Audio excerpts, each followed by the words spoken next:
From New York, this is Democracy Now! I saw clouds of smoke rising into the sky. That's when I realized something was happening. I think we all panicked. Then we received the message telling us to get ready, take whatever valuables we could, whatever was most important. I took my cat and we left. Massive wildfires have forced more than 360,000 people in France and Spain to evacuate, with France conducting its largest peacetime evacuation since World War II. We'll go to Spain and we'll speak with journalist John Valiant about climate change. He's author of Fire Weather, On the Front Lines of a Burning World. Then the House passes a resolution calling on President Trump to withdraw from Iran. We'll speak to Democratic Congressmember Jim McGovern of Massachusetts. Thing is just so transparently built on lies. Republicans went from imminent threat to regime change to nukes back to imminent threat in the last 24 hours. I'll tell you what this is, Mr. Speaker. This is Iraq 2.0. We'll speak with the congressman about foreign policy from Iran to Cuba, hunger in the United States, and more. And finally, as Israeli settlers torch two mosques amidst a deadly surge in violence in the West Bank, we'll speak with Palestinian journalist Mariam Barghouti. She recently testified before the UN Security Council. I will emphasize it again. These Israeli acts are not random, but they are organized, state-sponsored crime. And Palestinians in the West Bank are no longer wondering whether a crime will be enacted. Now it is a matter of when rather than if. Israeli Prime Minister Benjamin Netanyahu is visiting President Trump at the White House for the first time since Israel and the U.S. started bombing Iran in February. All that and more coming up.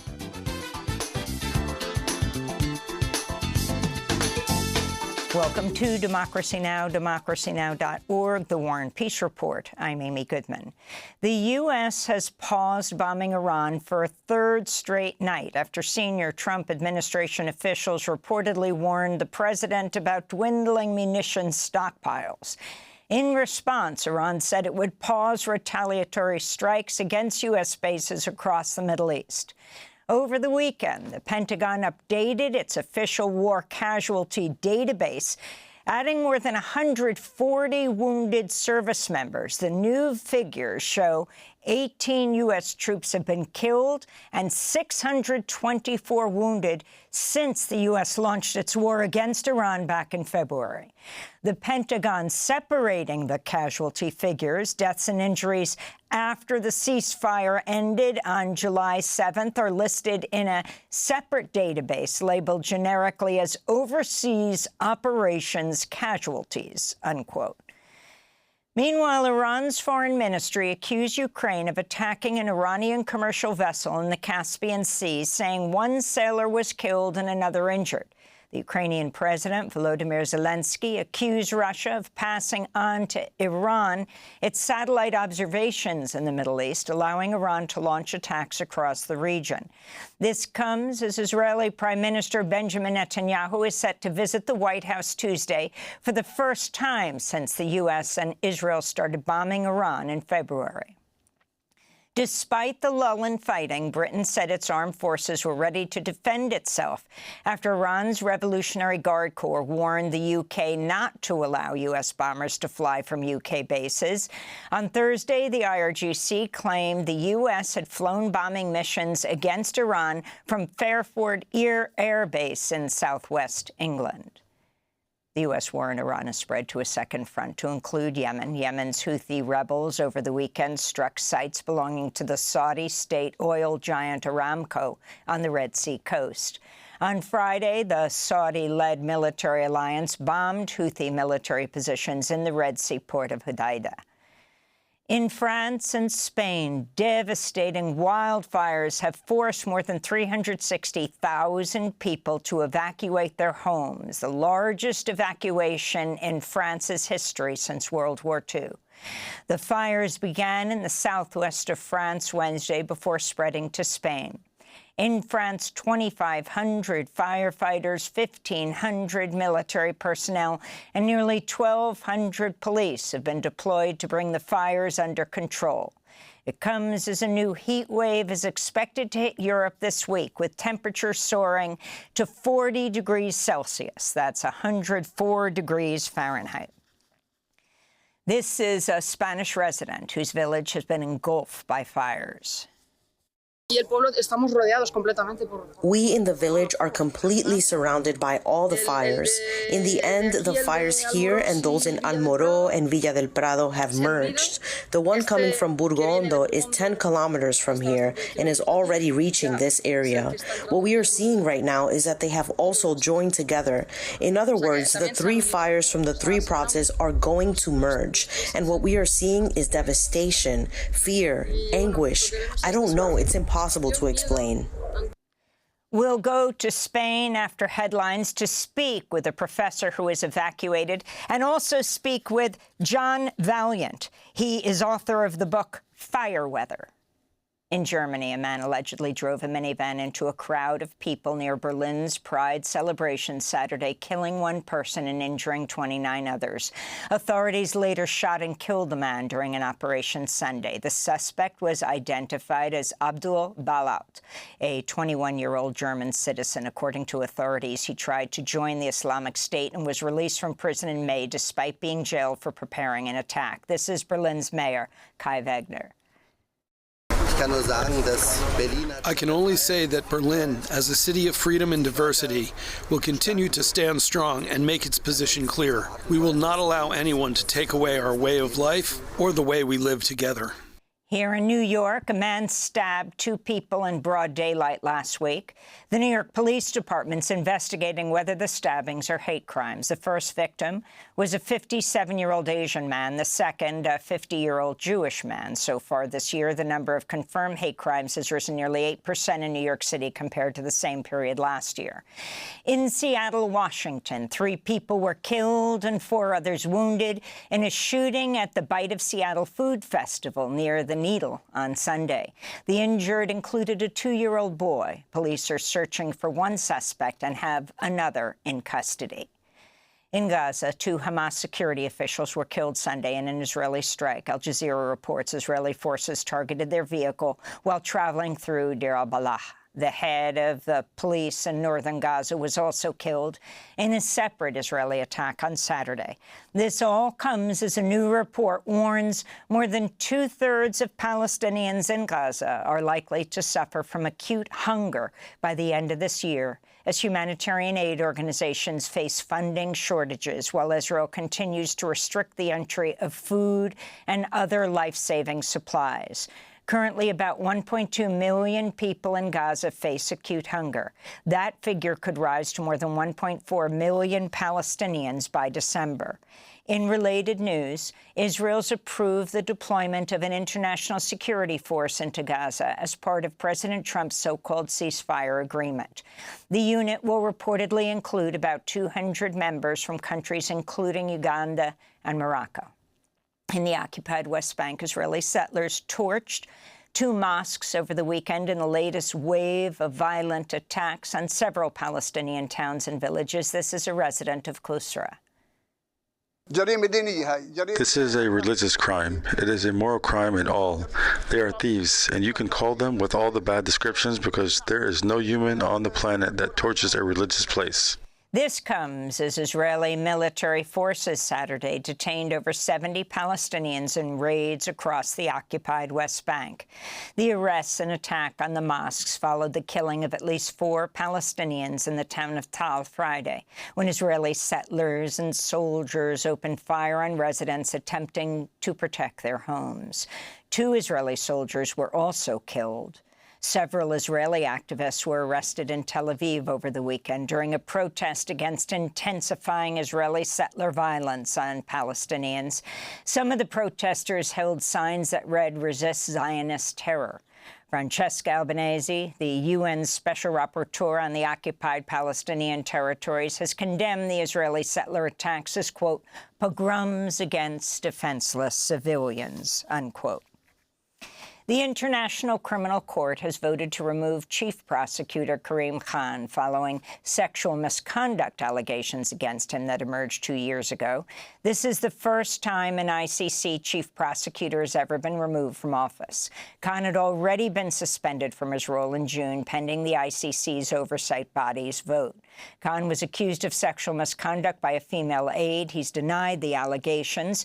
Khan's removal comes as the Trump administration is threatening to dismantle the ICC brick by brick.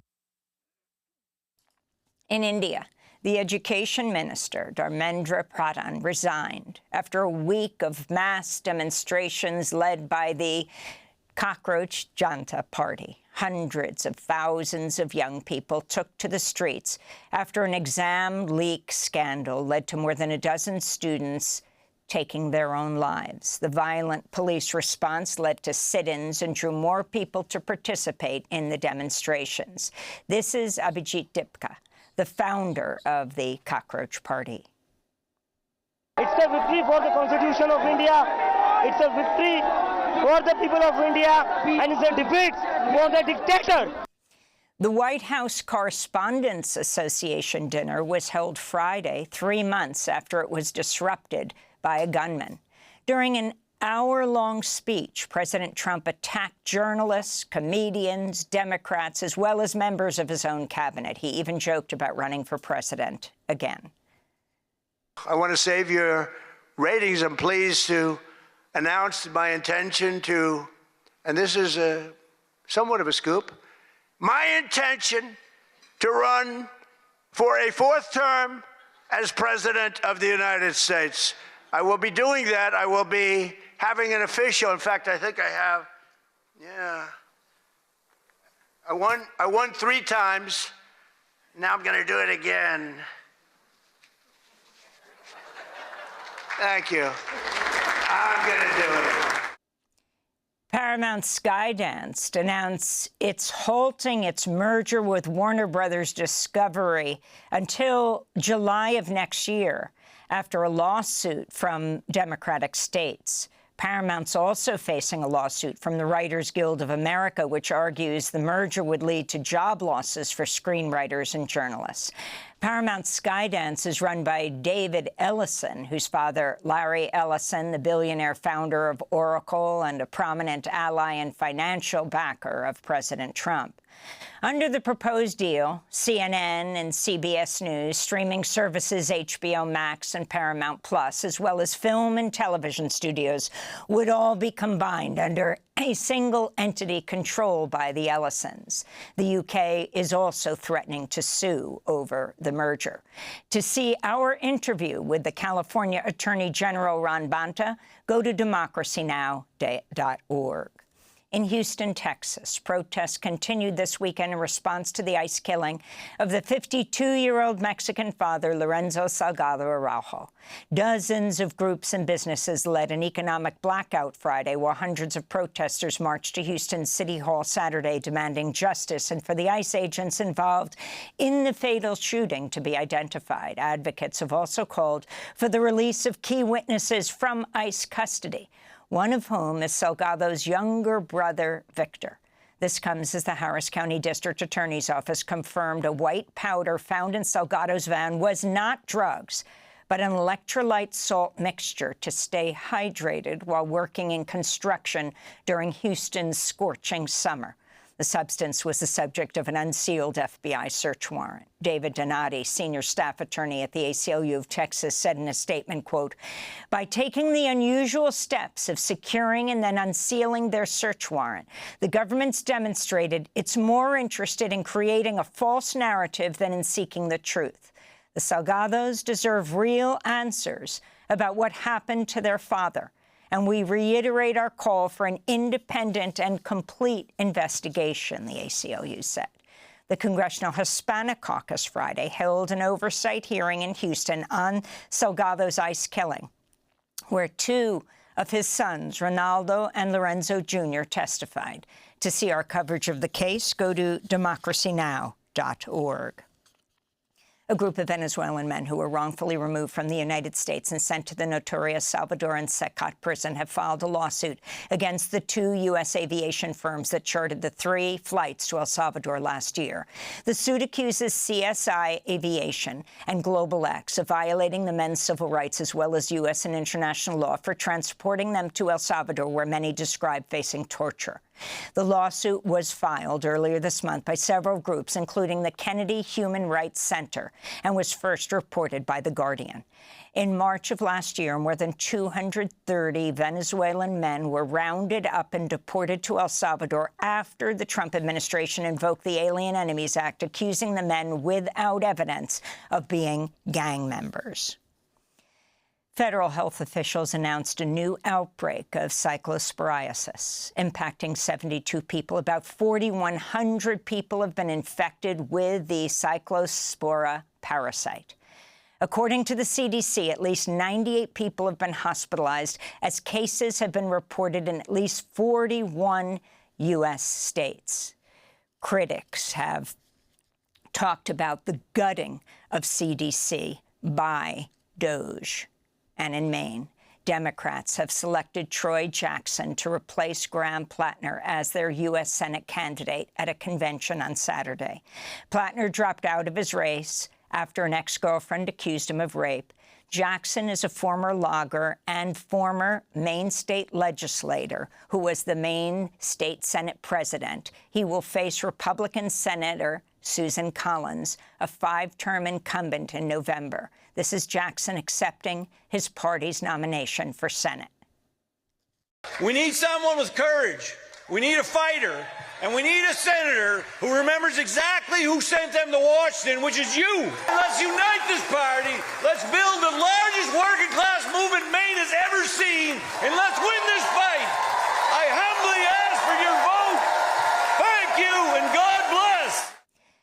Troy Jackson was endorsed by the DSA, the Democratic Socialists of America, when he ran for governor. And those are some of the headlines. This is Democracy Now!, democracynow.org, The War and Peace Report. I'm Amy Goodman. In France and Spain, devastating wildfires have forced more than 350,000 people to evacuate their homes. It's among the largest peacetime evacuations in France since World War II. At least 4,600 emergency personnel have been deployed to the southwest of France, where the fires began Wednesday before spreading to Spain. Earlier this summer, Western Europe experienced its hottest June on record. Meanwhile, conditions are expected to worsen later this week as another heat wave could surge temperatures to 40 degrees Celsius. That's 104 degrees Fahrenheit or more. Speaking Sunday, Spain's Prime Minister Pedro Sánchez warned of complicated hours ahead as Spain battles to control the blazes. I think the scale of the disaster we are experiencing, unfortunately, once again in our country, is very difficult to comprehend. Yesterday, we reported that 130,000 hectares had been affected and burned so far this year. Today, less than 24 hours later, that figure has already risen to more than 150,000 hectares. For more, we're joined by 2 guests. Joining us from Spain, Professor Ángel Luis Lara, sociologist and associate professor of Ibero-American Cultural Studies at SUNY Old Westbury. He and his family have just evacuated from a municipality west of Madrid.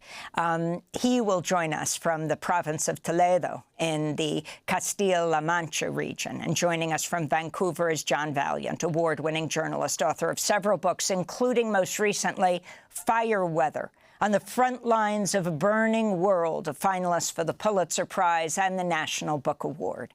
We welcome you both to Democracy Now! Let's begin with Professor Ángel Luis Lara. Can you describe the scene on the ground? I mean, in France, I think this is the biggest evacuation since World War II, the fires spreading to Spain, what it meant to be uprooted from your home, the devastation of communities as they burned to the ground. Professor Ángel Luis Lara.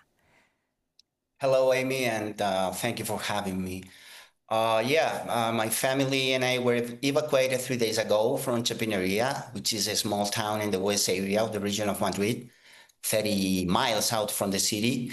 And the fire was just getting way too close to our village, and the air quality was starting to get really dangerous for our health. So the local authorities decided to evacuate all the people there. However, we consider ourselves incredibly lucky, right?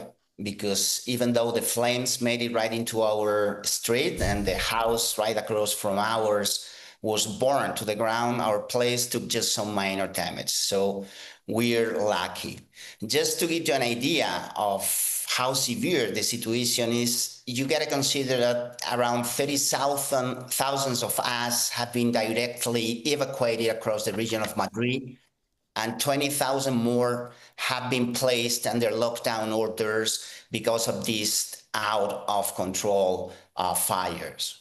If you include, neighboring regions impacted by the same series of places, like Avila, the region of Avila, for example, the number of evacuations exceeds 60,000 people, with overall affected residents reaching over 95,000 people. And some of these people have lost absolutely everything, their homes, their animals. So many families are sleeping in sports centers or emergency tents right now. And for the folks who make a living off the land, especially for them, losing their crops and livestock is just devastating. So I would say that as crazy as these past few days have been for my family, I consider ourselves very lucky because we are safe. Professor, can you talk about the firefighters' strike in Madrid? They had been warning for years about being under-resourced, had been going without a contract for years, and they are in, as are many of the autonomous regions, this one, Madrid, a conservative-controlled area where the head of the region talks about, climate change as being propaganda. Yeah, I'm afraid that it is just not enough to blame the weather for the situation regarding the wildfires we are dealing with in Spain and also I would say in Southern Europe now. I think we have to dig deeper because we are dealing with a deeply political issue driven by what I consider are three main factors. The first, obviously, is the undeniable reality of climate change, right? The extreme temperatures and severe drought conditions have created a new category of sixth-generation wildfires. And these are not normal fires. They are so intense that they create their own weather systems, right? And making them virtually impossible to extinguish until the weather ceases. But there is a second factor related to this strike you told before, which is decades of neoliberal policies that have diminished public services in the region of Madrid, especially, and in all the regions all around Spain.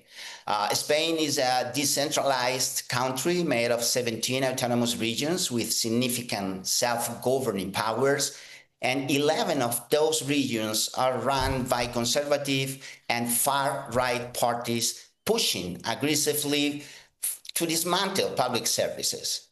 So in fact, as you said before, right when these wildfires broke out, some of Madrid's wildland firefighters had been on strike for 40 days straight, protesting precarious working conditions and a severe lack of resources. So, as I said before, and this situation with the firefighters in the region of Madrid shows up, this is not just about weather. This has to do with a political issue which is going on in regions like Madrid, right, based on these neoliberal policies that are diminishing dramatically public services.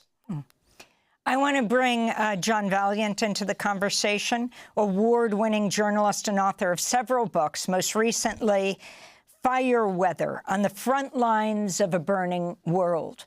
Here in New York, we experienced the smoke from the Canadian wildfires, and of course, all over the United States they did. To say the least, this is an intensification in Spain and fire. Can you talk about what's causing this fire weather? What does it mean to be, as we're hearing a description, on the front lines of a burning world, and what can be done about it, John? Yeah, thanks, Amy. When that subtitle was conceived, it sounded like hyperbole, the front lines of a burning world, but we're really seeing that right now. Oregon and Washington State are also burning ferociously right now, in addition to British Columbia and Ontario and Southern Europe and North Africa, massive fires everywhere. And we're seeing this accumulation of decades of intensifying heat, which promotes drought. And so these conditions have been slowly building and worsening for decades, basically vindicating, unfortunately, the warnings of climate scientists and firefighters who have been fearing these kind of collaborative events where, as we've heard, large fires are merging together, creating megafires that are then create conditions that are impossible for humans to respond to meaningfully. So what we're seeing in Spain and France now are flames exceeding 100 meters. So these are 30-story tall flames.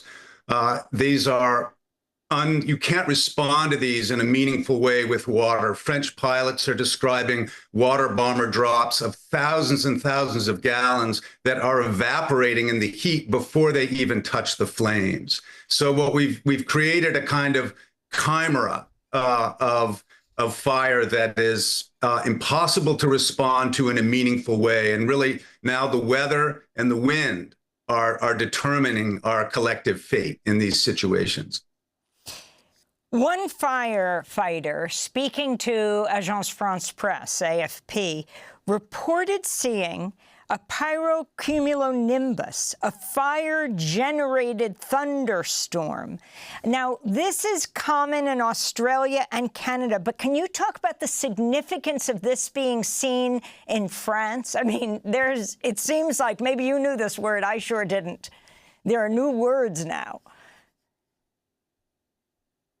And I had to learn it to write fire weather. Pyrocumulonimbus clouds are fire-generated thunderstorms. They can puncture the stratosphere. These fire systems that turn, they rotate the same way hurricanes do. They can be 45,000 feet tall. They generate their own lightning. They produce black hail. And these lightning strikes can strike 30 or 40 miles away from the center of the fire, starting new fires. So it becomes essentially a self-perpetuation machine of fire that is literally unstoppable. And in Redding, California in 2018, one of these systems generated an actual EF3 tornado, 165-mile-an-hour winds that tore houses from their foundations and lifted F-150 pickup trucks and threw them through the air,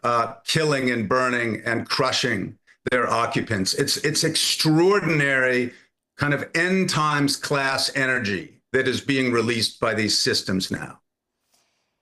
Can you respond to President Trump accusing Canada of poisoning the air in the United States, even threatening to impose new tariffs on Canada over the recent levels of hazardous air?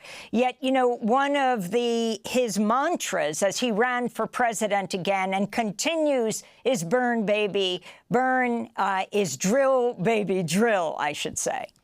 Yeah, and drill, baby, drill corresponds to burn, baby, burn. And the more fuel we burn as human beings, the more fuel wildfires will burn across our landscapes. Trump is a cynical, self-serving guy with no concept of how natural systems work or even how smoke behaves. And right now, the bulk of the smoke sweeping across the northern American states right now is coming from Washington and Oregon. Smoke and pollution and climate change know no boundaries. If anyone is really at fault here, it would be the major emitters of CO2 and methane, and that would be in North America, the United States.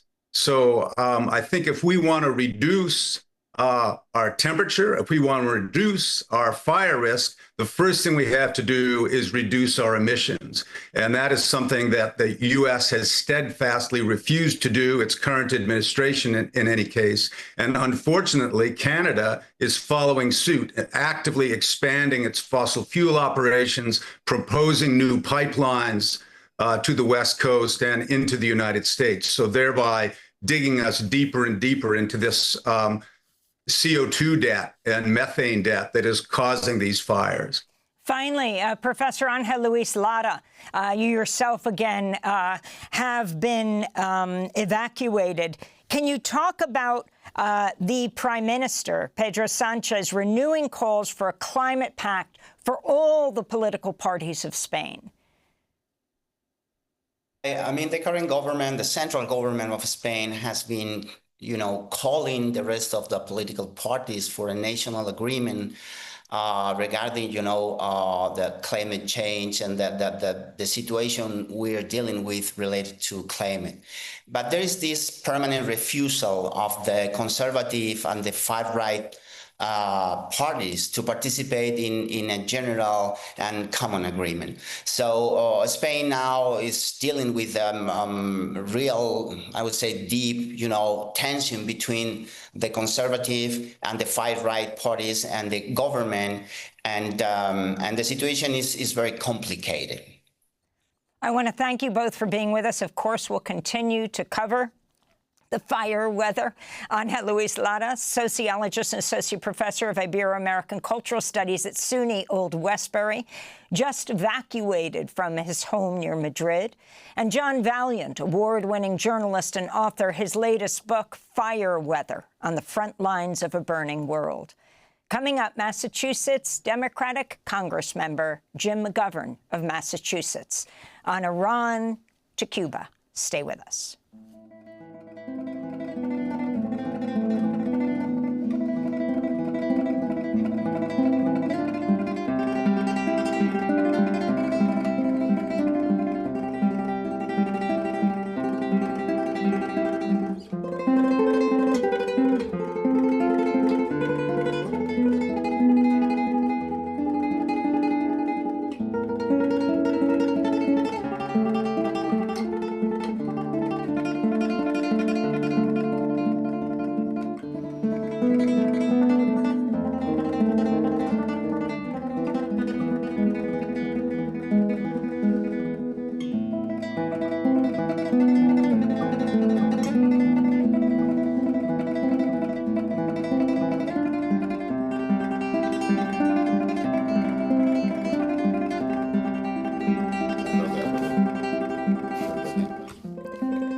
Memories of the Alhambra by Harry Ferry.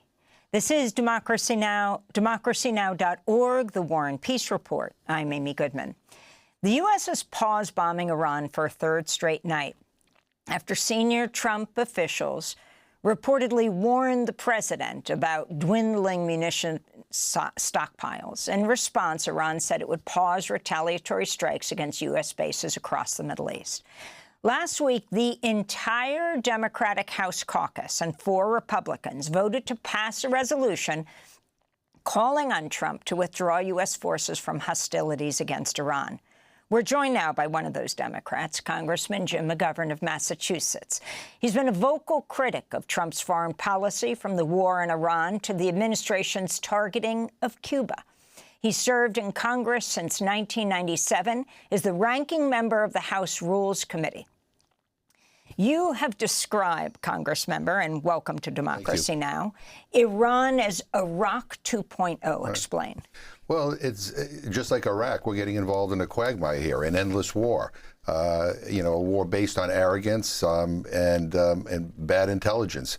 And the bottom line is this war in Iran is not only risky, it's illegal, and it's costly. Tens of billions of dollars going into this war in which there is no way for us to succeed or accomplish any of the goals that Donald Trump said he wanted to accomplish.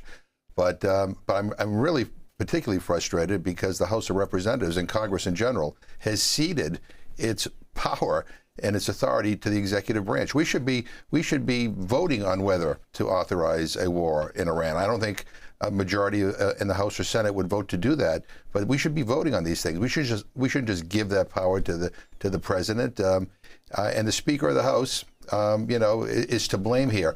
Look, we just reported that Trump has kind of put a pause on bombing. Let's hope that remains. But with him, you never know.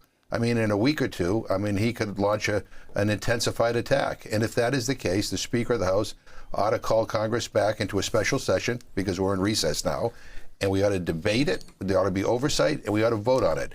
The Speaker should stand up to the president and stand for the powers of the legislative branch and stop being a coward.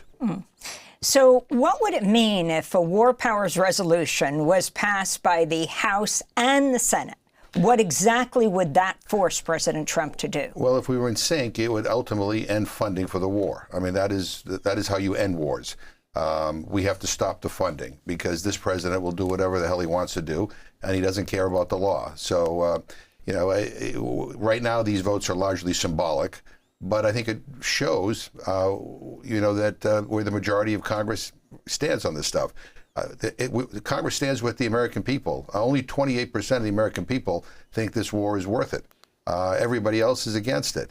I mean, and people are horrified by the fact that the United States of America, we're dropping bombs on elementary schools in Iran when they'd rather have that money spent on building elementary schools here in the United States. I mean, we're committing human rights crimes in the conduct of this war as well.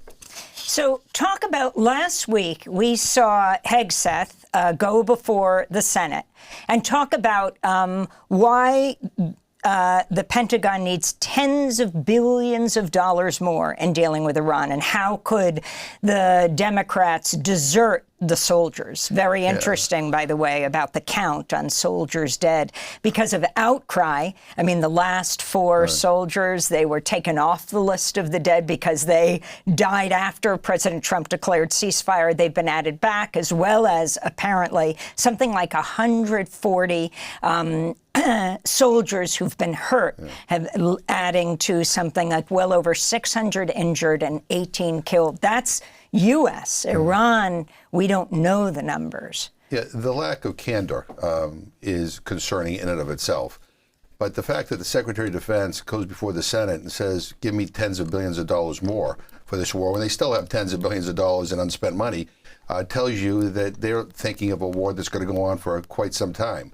Look, I mean, our defense bill budget now is going to be like $1.6 trillion when all is put together. I mean, that's like unbelievable. I mean, I think Dr. Strangelove would be impressed with that number. And you know, I'm a big critic of this administration, but even by their standards, listening to the Secretary of Defense speak before the Senate, I mean, he sounded like a lunatic. It sounded like there needed to be an intervention. He didn't answer the questions.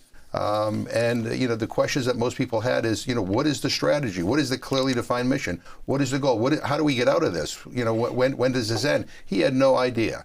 And he tried to make it a referendum on whether you support the troops or not. Supporting the troops means not putting them in harm's way to begin with. I mean, it's irresponsible for us to be deploying troops in a situation like this when the President and the Secretary of Defense don't have a plan at all. So the question is, where do U.S. taxpayers, where their money goes? You are co-chair of the Hunger Caucus in the House of Representatives. If you can talk about the level of hunger in the United States with the Trump administration cutting food assistance, driving up child hunger. Well, hunger is getting worse in this country. Over 50 million, over 50 million Americans are hungry or food insecure in the United States of America, the richest country in the history of the world. It's unconscionable, and as a member of Congress, I'm ashamed of that fact.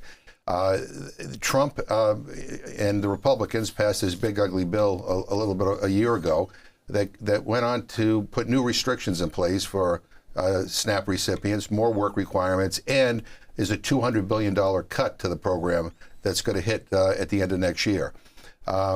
Already, because of the paperwork and the work requirements, millions and millions of more people are without the benefit. Millions of children in this country have lost their food benefit. And it just seems to me that there's something fundamentally wrong when we have money for bombs, but we don't have money to make sure people in this country get fed. And every dollar we invest in food and nutrition actually, saves us money in a whole bunch of other areas. Kids learn better if they're not hungry when they go to school. People are less likely to get chronic diseases if they have access to good nutrition and food. But to cut this benefit, by the way, the worst of it's going to hit next year. That in this country that we're tolerating that level of hunger is astounding to me. I also want to ask you about the divide in the Democratic Party. Former Congress member Rahm Emanuel, who served as President Obama's chief of staff, was mayor of Chicago, published an op-ed in the Wall Street Journal last week, headlined, "The Bernie Bros Could Spoil Democrats' Midterms."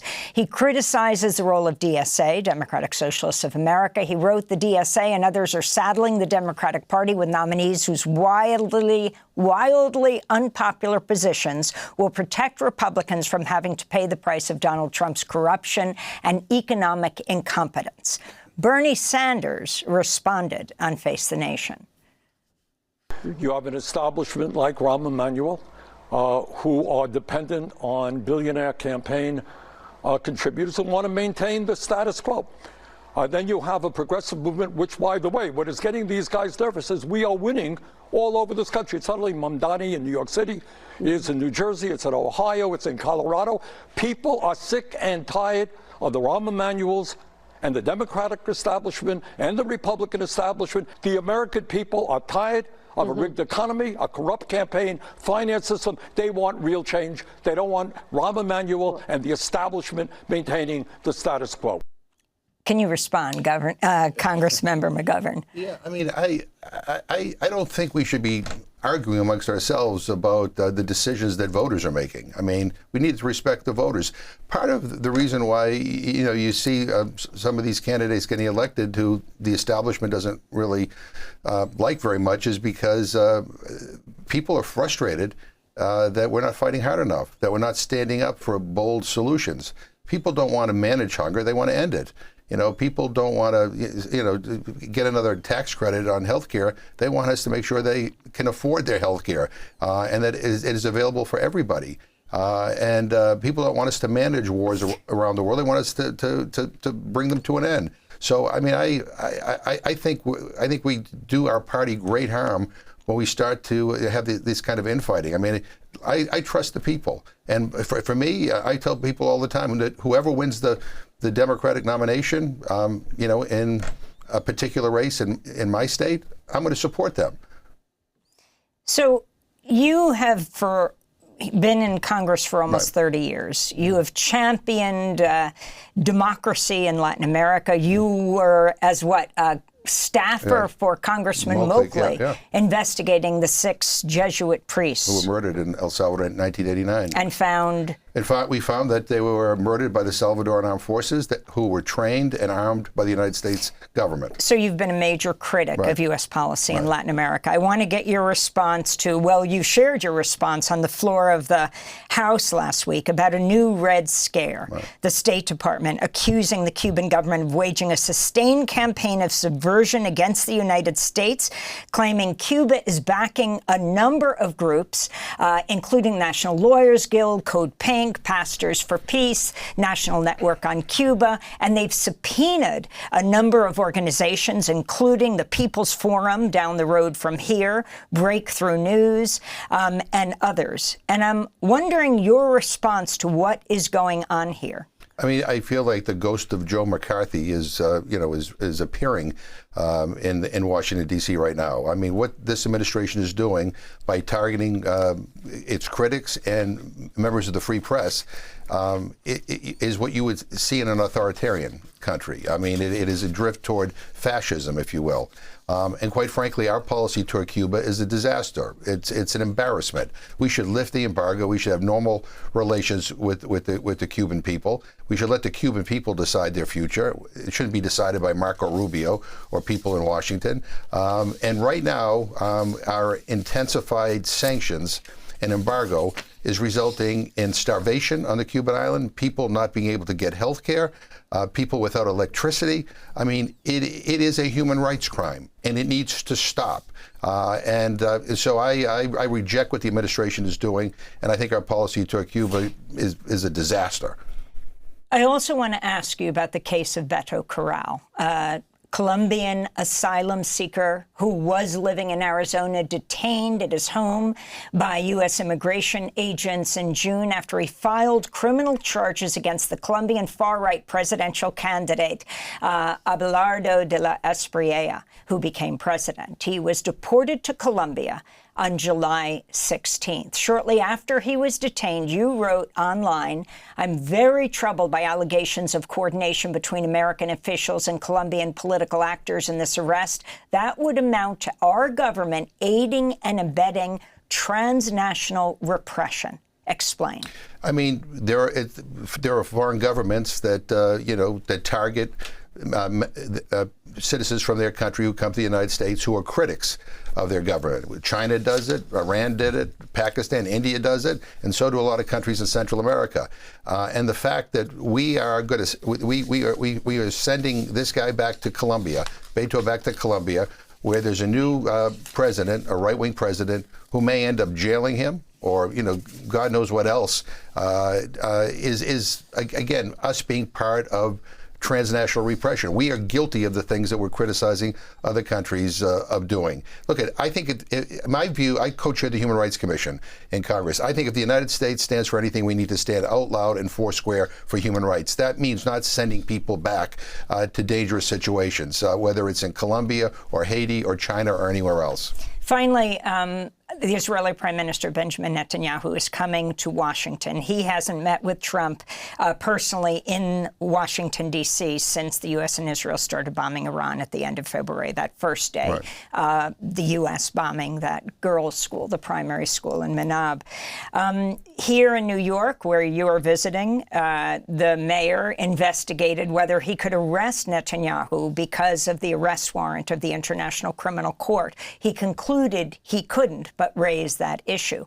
And you have the majority of the voting Democratic caucus for the first time voting to end military aid, except the Iron Dome, to Israel, over $3 billion. Can you talk about what President Trump, who has been an ally of Netanyahu, what you want to see happen? Well, what I want to see happen, what will happen, are probably two different things. But President Trump, if he were truly representing the ideals of this country, would tell Benjamin Netanyahu to stop the war crimes. He is guilty of war crimes. I mean, I met with the Augusta Victoria Hospital staff online a week ago, and I mean, young children in Gaza who have cancer are not able to get the treatment they need, less than an hour away because Netanyahu's government is blocking that.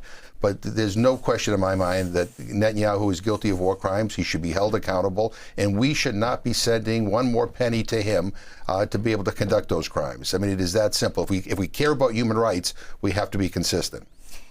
Jim McGovern, Democratic Congress member from Massachusetts for almost 30 years. Coming up, as Israeli settlers torch two mosques amidst a deadly surge in violence on the West Bank, and there are over 70 arrests on the West Bank alone this weekend.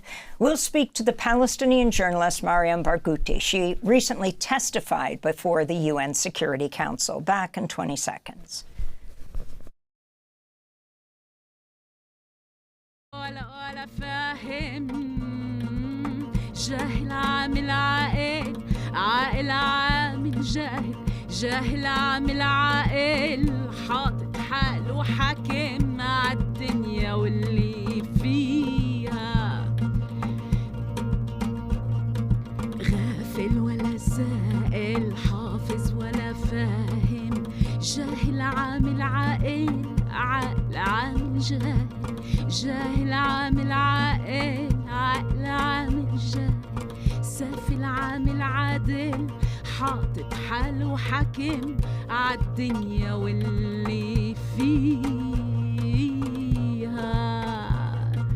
الطمع در ما نفع الطمع فرق ما جمع الطمع در ما نفع الطمع فرق ما جمع الطمع در ما نفع الطمع فرق ما جمع. Tama, Greed, by the Palestinian oud player and musician Huda Asford, performing in our Democracy Now! Studio. This is Democracy Now!, democracynow.org. I'm Amy Goodman. We end today's show in the occupied West Bank, where Israeli settlers torched 2 mosques over the weekend in the latest wave of violent attacks on several Palestinian towns and villages. This is a religious crime. It is a moral crime in all. They are thieves, and you can call them with all the bad descriptions because there is no human on the planet that torches a religious place.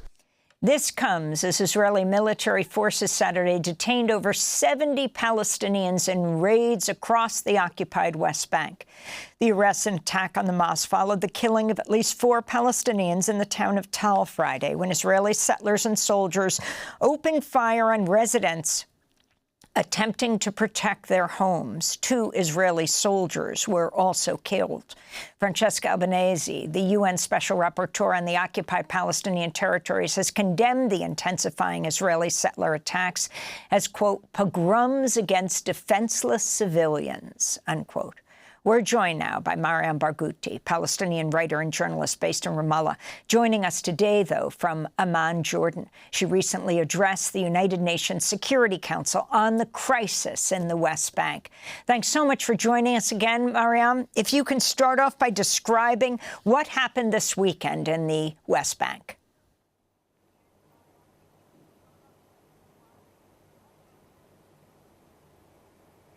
Thank you, Amy. So what we saw over the weekend was an intensified campaign against Palestinians by the Israeli army and Israeli settlers, which should not be seen as separate at this point. The excuse and the justification that the Israeli military and officials such as Benjamin Netanyahu are using was the killing of 2 Israeli settlers that were in the West Bank raiding a Palestinian village or town. Now, if you peruse through Hebrew media, you'll think that they were Israelis that were simply hiking and were killed by Palestinians, when in fact they were settlers raiding the town of Tel, southeast of Nablus, north of the West Bank, and a Palestinian man was able to disarm one of the settlers and confront them. Now, the Israeli army responded by killing at least 4 Palestinians and then expanded in what is a familiar pattern of collective punishment, targeting the entirety of the West Bank, targeting former detainees, in specific, torturing them, ensuring checkpoints are closed, meaning Palestinians don't have access to life-saving resources such as hospitals, and they're targeting just daily infrastructure. So we're seeing what is happening is Palestinians are being imprisoned essentially in their own towns and villages, and then attacked by Israeli forces and armed Israeli settlers. 86, at least, according to Al Jazeera, Palestinians have been killed in the occupied West Bank since the beginning of the year, including 20 fatally shot by Israeli settlers. The United Nations notes hundreds more have been wounded. We have about a 4-second delay with you responding, Mariam. But talk about your message to the UN Security Council.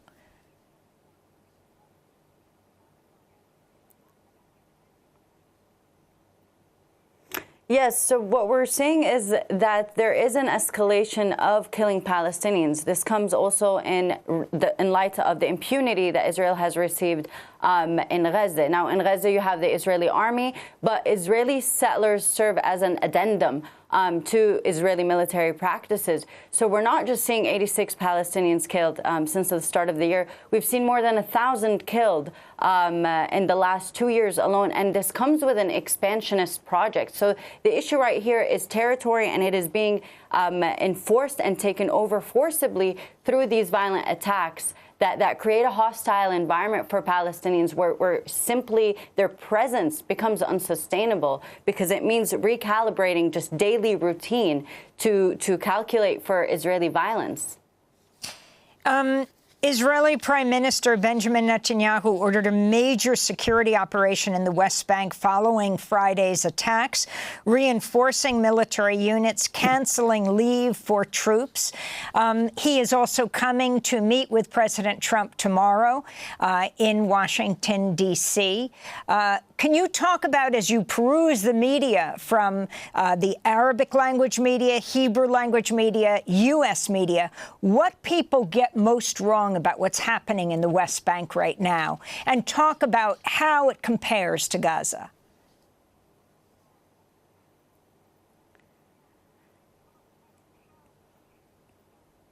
I think what is happening right now in the West Bank cannot be divorced to what is happening in Gaza, as well as places like Jerusalem.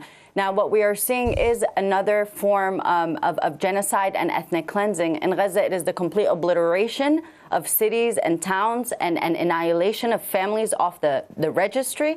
And in the West Bank, it is taking different methods and forms, and that is through the use of the Israeli settler, military, and judicial system. Now, together, what they serve is what Israel wants to do is the Greater Israel Project. Now, it brings us back to the fact that this is a colonial regime that is engaging in crimes against humanity. How those crimes look may differ, but in the end, they serve the same purpose, and that is ethnically cleansing Palestinians in order to build this Greater Israel in the region. In your address to the UN Security Council, Mariam Barghouti, you talked about the dangers journalists like yourself face. If you can talk about the attacks on media workers, of course, we know that over 250 journalists, media workers have been killed by Israel in the last years since October 2023 in Gaza. And you also spoke about the targeted attacks on military personnel. We'll end with this question.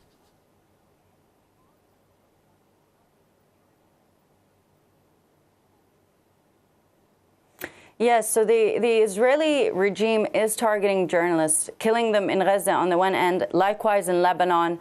And in the West Bank, what we're seeing is targeting them through mass detention as well as terrorizing campaigns. That is targeting their family members, invading their homes, violating their sources, as well as gathering information that should not be accessible to them. So they are targeting not just the personnel, but they are targeting the information. And this is one of the most dangerous aspects, because if we are unable to document, then the entire issue of testimony falls into debate. And this is where we are today, where someone welcomed to the United States that was presented for the crimes that were instigated by him and the entirety of the Israeli regime. On Saturday, a group of Israel NGOs, including B'Tselem and Breaking the Silence, issued a joint statement saying, "We call on the international community to act now. Immediate pressure on Israel is required to stop further attacks, prevent pogroms and further killings, and ensure the protection of Palestinians in accordance with Israel's obligations under international law." We have 20 seconds, Mariam, if you can elaborate on this.